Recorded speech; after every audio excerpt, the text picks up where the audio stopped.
I want to bring Manish also in. He's been a former space scientist with ISRO, which is, of course, the mothership as far as Gaganyaan is concerned.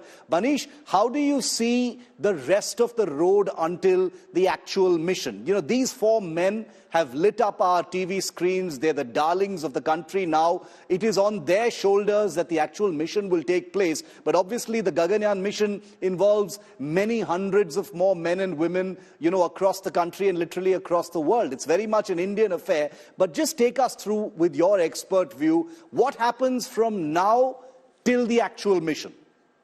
We have to give them the best of the machine. We have to give them the best of the equipment that Yes. They should be able to do that with the uttermost easiness. They are well trained. They are the best men for this mission, but they need the best of the machines.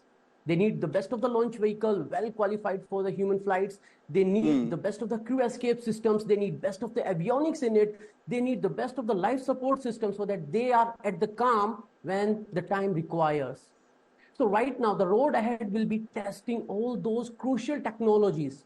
If we don't have it, we have to develop it. And just not developing it, we have to qualify it for the human flights. Our launch vehicle Mark III has been qualified for human flight. We have done enormous rigorous tests for that. Recently, ISRO has announced that the cryogenic upper stage has been rigorously tested. Yes. And it has been tested for an over duration, extra duration, expected duration. We have way behind left it. And we have qualified it for the human rating, for the human qualification of the engine, because we have to give our men the best of the equipment, and that is the only focus. Now, what's happening in the training right now is they are given all the different scenarios, all the off-nominal situations that they can be in.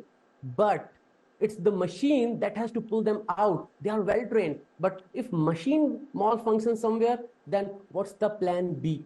So right now what happens, the road ahead will be the Vyomitra that will be flying in one of the uncrewed programs. Then we'll be qualifying our launch vehicle also. We'll be having 2 uncrewed flights.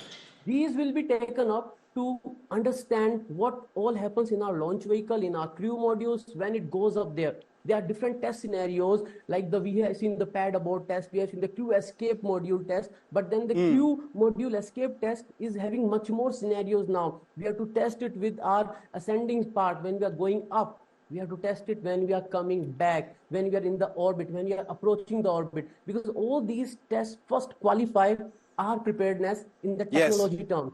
Then only we can put the human life in.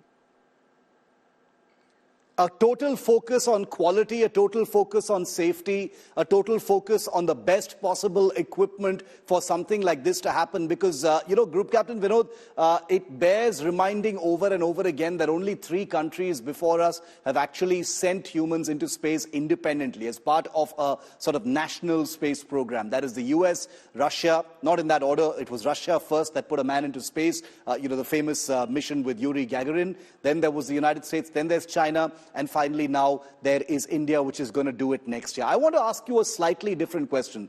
We've established what it's going to demand in terms of performance, equipment, mental fitness, etc.